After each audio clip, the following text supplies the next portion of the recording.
तो चौके चार सुमित्रा पूजी। सुमित्रा मैया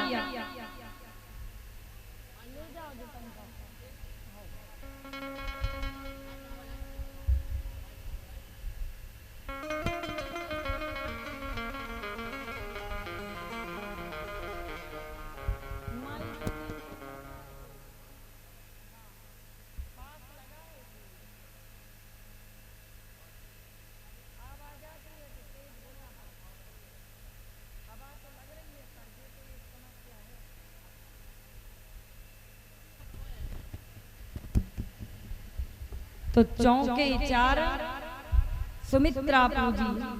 सुमित्रा मैया को बिठाया पूजा में, हर पूजन में सुमित्रा मैया को बिठाया। और वैसे भी विवाह भी दशरथ जी का कौशल्या से पहले सुमित्रा से हुआ था। अब जरा बिल्कुल ध्यान से सुनना, अगर बात ना करो और बात करनी हो तो पहले बातें कर लो। आप लोग भाई लोग देखो कितने शांत बैठ करके कथा सुन रहे थे। एक बार भाई लोगों के लिए जोरदार तालियां। कितने शांति पूर्वक, अभी तक मुहारा में कोई एक भी भाई लोग हमें बात करते नहीं दिखे, एक। लेकिन माताएं इतनी बात करती हैं। बात तो जिंदगी में होती रहेगी, बस 2 दिन और हैं कथा के लिए, और इनका ठिकाना भी तो नहीं। आगे वाली माता की बात पीछे वाली माता से कब पहुंच जाए। अच्छा, और बातें कुछ नहीं, आके इनको पीछे बैठ के सबकी साड़ियां देखना, कौन कितनी अच्छी पहने, कल हम इससे अच्छी पहन के आए। तो महाराज ये बातें तो जीवन पर्यंत रहती हैं, लेकिन कथा के बस 2 ही दिन हैं। और इन 2 दिनों में हमारी, अभी देखो, अभी तीसरे घाट पर हम चल रहे हैं। कल कथा 4थे घाट पर जाएगी, नीलगिरी पर्वत पर। तो अभी हम तीसरे घाट पर हैं, अभी 4था घाट नहीं हुआ। महाराज तो नीलगिरी पर्वत पर तो भक्तों ने महिमा गाई। 3 घाटों पर पहुंचते पहुंचते आपको इतना असर हो जाना चाहिए कि आप स्वयं राम कथा की महिमा गाने लगे।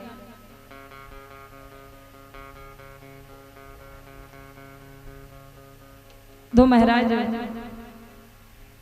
कौशल्या, कौशलेश राजा की पुत्री थी कौशल्या। बड़े ध्यान से सुनना, आज बहुत अच्छी कथा में आपको बताने जा रही हूं। कौशलेश राजा की पुत्री कौशल्या।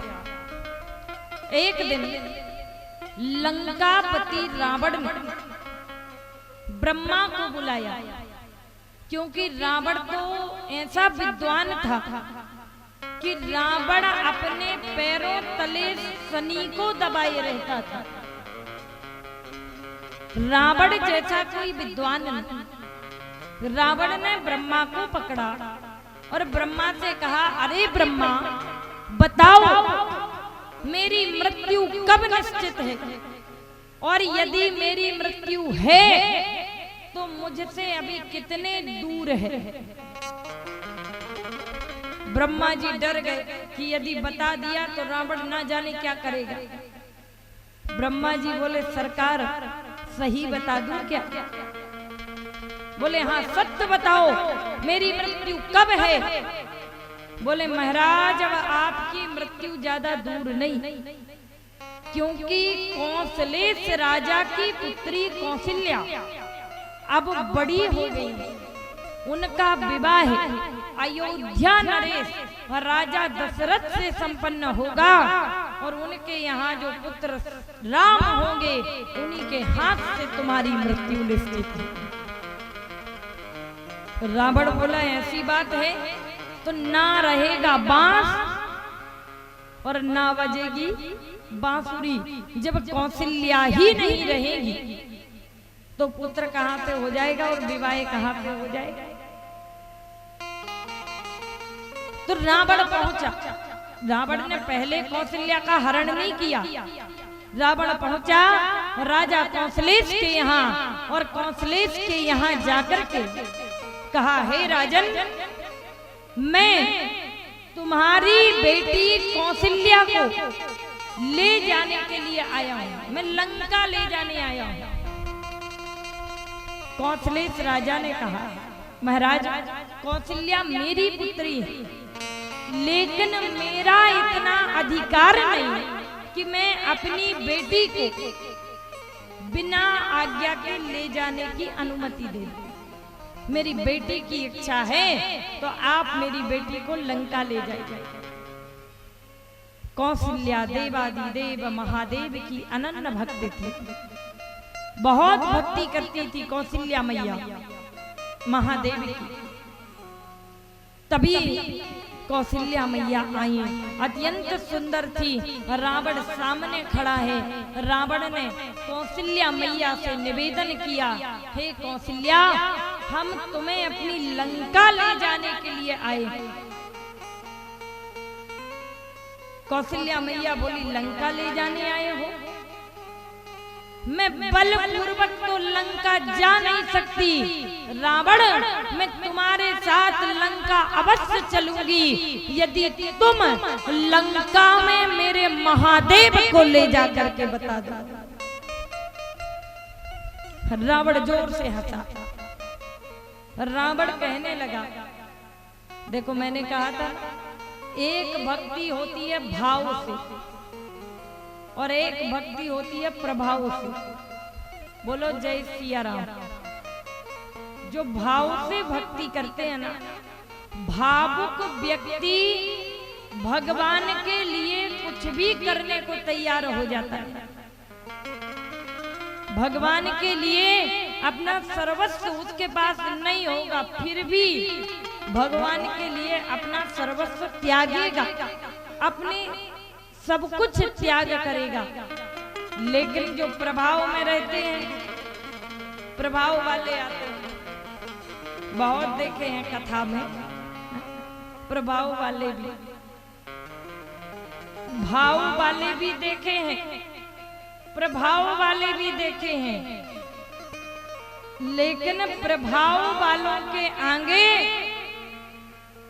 भाव वालों की संख्या कम हो गई, जबकि स्थान श्रेष्ठ भाव वालों का है, प्रभाव वालों का नहीं है।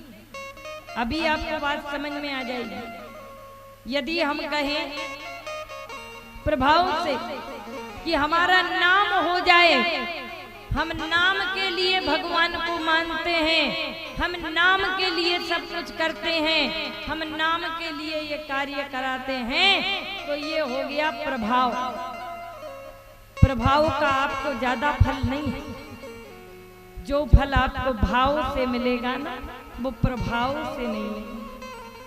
इसलिए भगवान की कथा प्रभाव के लिए नहीं, भगवान की कथा भाव के लिए करिए। भाव का भूखा मैं रहूं, भाव ही एक सार है, भाव से भजता जो मुझको, भव से बेड़ा। महाराज, तो रावण हंसा। क्यों हंसा? क्योंकि रावण के इष्ट देव हैं भगवान महादेव। अब रावण ने कहा, हे कौशल्या, ये क्या बात हुई? यदि तुमने विष्णु को ले जाने के लिए कहा होता तो बहुत समय लगता। यदि तुमने ब्रह्मा को ले जाने के लिए कहा होता तो भी समय लगता।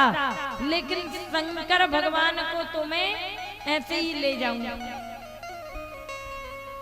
मैं ले जा करके बताऊंगा और तुम्हें भी मैं लंका ले जा करके रहूंगा। जाओ कौशल्या, यदि तुमने ये इच्छा रखी है तो मैं महादेव को लंका ले जाने के लिए तैयार हूं। रावण गया महादेव के पास में और महादेव से निवेदन किया, महादेव की स्तुति की। किया सुतोष शशांक शेखर चंद्रमौली चिदंबरा, कोटि कोटि प्रणाम शंभु कोटि नमन दिगंबरा, कोटि नमन दिगंबरा, कोटि नमन दिगंबरा। जैसे ही भोलेनाथ को प्रणाम किया, भोलेनाथ देखे कौन आया है। रावण देख रहा है भगवान की ओर, और जब भगवान की ओर रावण देखा तो भगवान से निवेदन किया, हे प्रभु आप को मेरे साथ में लंका चलना पड़ेगा। बोले लंका चलना पड़ेगा? बोले रावण मैं लंका चला जाऊं ऐसा तो हो ही नहीं सकता, मैं लंका नहीं जाऊंगा। रावण ने कहा प्रभु आप यदि लंका नहीं जाएंगे तो मैं आपको अपने सिर काट काट करके चढ़ा दूंगा। भगवान बोले कि ठीक है, मैं तो लंका नहीं जा सकता, मुझे कैलाश संभालना है, लेकिन मेरे कैलाश पर रखा ये शिवलिंग तुम लंका को ले जाओ। जैसे ही शिवलिंग रावण को दिया, मैया पार्वती रोने लगी। क्यों रोने लगी? कि ये जितने भक्त आते हैं मेरे बाबा के पास में आते हैं, मेरे स्वामी के पास में आते हैं और मेरे स्वामी से कुछ ना कुछ मांगते ही रहते हैं, लेकिन अब तो ये रावण ऐसा आया कि मुझसे मेरे स्वामी को ही छीन करके ले गया, शिवलिंग को ले गया, जबकि शिवलिंग जो है मेरे हृदय में निवास करता है। माँ पार्वती का हृदय ही भगवान शंकर का शिवलिंग है। अब तो मैया पार्वती चिंता में पड़ गई। तभी भगवान गणेश आए। भगवान गणेश ने कहा माँ आप इतनी चिंता में क्यों बैठी? बोले बेटा गणेश, ये रावण तुम्हारे पिता को लंका ले जा रहा है, यदि इसे नहीं रोका गया तो ये लंका में तुम्हारे पिता को ले जाए। गणेश भगवान गए, बैजू वाले का रूप बनाया। रावण का नियम था, ब्राह्मण था, त्रिकाल संध्या करने का। रावण का संध्या बंदन का समय हो रहा था, तभी रावण को बैजू गाला दिखा। रावण ने कहा अब इस शिवलिंग को कहाँ रखूं, मेरा संध्या का समय हो रहा है, यदि नीचे रखता हूँ तो ये वहीं विराजमान हो जाएंगे, फिर लंका नहीं जाएंगे। तभी बैजू बाबा का रूप लेकर के गणेश भगवान पधारे। कहीं कहीं नारायण पधारे, कहीं कहीं गणेश भगवान पधारे। ऐसी अलग अलग कथाएं शास्त्रों में प्रचलित है। महाराज शिवलिंग को उस ग्वाले को दिया, और जैसे ग्वाले को दिया रावण गया। यहाँ गणेश भगवान आए, बोले माँ बताओ इस शिवलिंग को कहाँ रखना है। तब माँ भगवती प्रकट हुई। भगवती ने उस शिवलिंग को अपने हाथ में लिया और शिवलिंग को स्थान पर विराजमान किया। वह शिवलिंग जैसे ही विराजमान हुआ धसता ही गया, धसता ही गया, धसता ही गया, धसता ही गया, और उस शिवलिंग का नाम पड़ा है श्री वैद्यनाथ भगवान। बोलिए वैद्यनाथ भगवान। महाराज तो वहीं विराजमान हो गए। रावण जब शिव जी को लंका नहीं ले जा पाया, कौशल्या वही रही, तो रावण ने दूसरी योजना बनाई। कौशल्या का स्वयंवर था, तो रावण ने कौशल्या का हरण कर लिया। विवाह होने वाला था और रावण कौशल्या का हरण करके ले गया। संदूक पिटारी में बंद कर दिया। 1 वर्ष तक कौशल्या उस संदूक में रही। तब महाराज यहाँ स्वयंवर हो रहा था। कौशलेश को चिंता हुई कि अब बारात आ गई है और बारात को लौटाएंगे कैसे। तब इनसे मित्रता रखने वाले थे सुमित्रा के पिता राजा सौमित्र। बोलो जय सिया राम। सौमित्र मित्रता रखते थे। सौमित्र ने कहा कि आप चिंता मत कीजिए, मैं अपनी कन्या को लेकर के आया हूँ। आप विवाह अभी उनसे कर दें ताकि बारात भी खाली ना जाए और आपका संकल्प भी पूर्ण हो जाए। तो उस जगह पर राजा दशरथ का प्रथम विवाह सुमित्रा के साथ संपन्न हुआ। तब तक कौशल्या आई तो कौशल्या का भी विवाह संपन्न हुआ। सुमित्रा ने कहा दीदी, कहने को तो अब मैं बड़ी रानी हूँ, लेकिन मैं अपने आप को कभी बड़ी रानी होने का अधिकार नहीं दूंगी। बड़ी रानी तो आप ही कहलाएंगी। इसलिए थी सुमित्रा और कहलाई कौन? बोलो जोर से, कहलाई कौन? कौशल्या। लेकिन जब पूजा हुई तब दशरथ जी ने अपने साथ माता सुमित्रा को बिठाया। तो संभग चली आई सब रानी। वही रानियां राम जी का रोना सुन करके चली आई। और महाराज सुंदर उत्सव अवध में मनाया गया और बड़ा सुंदर उत्सव। अयोध्या कैसे लग रही है? अयोध्या ऐसे लग रही है कि सीताराम जी की प्यारी हो।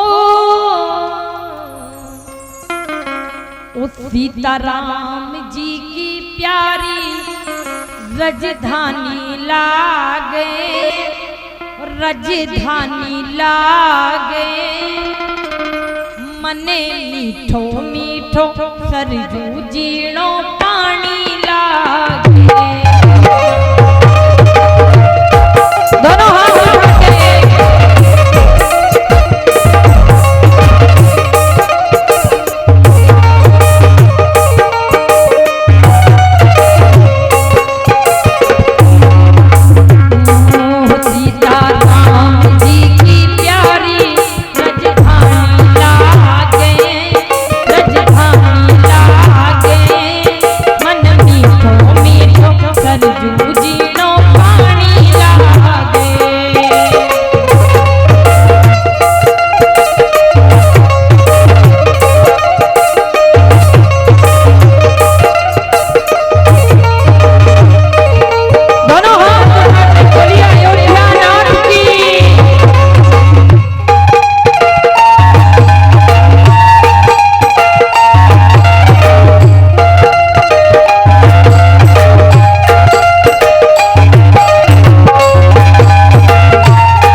दशरथ की आंगन खेले पानिया मीठी कोसली रसीली प्रभु की वाणी लागे, प्रभु की वाणी लागे। मन मीठो मीठो सरजू जीणो पानी लागे। रस्सी से भरोनी रहती पानी लागे, रहती पानी लागे। मुहे मीठो मीठो सरयू जी को पानी लागे। दोनों हाथ उठा के हरि बोल।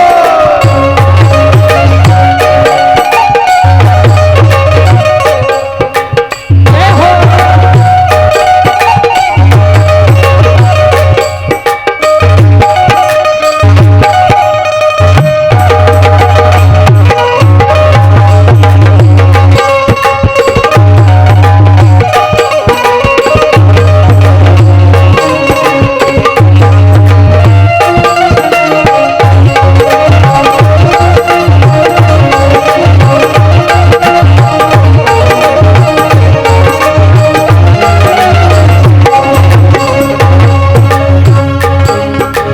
छोटी छावनी रंग महल हनुमान गढ़ी अति सुंदर।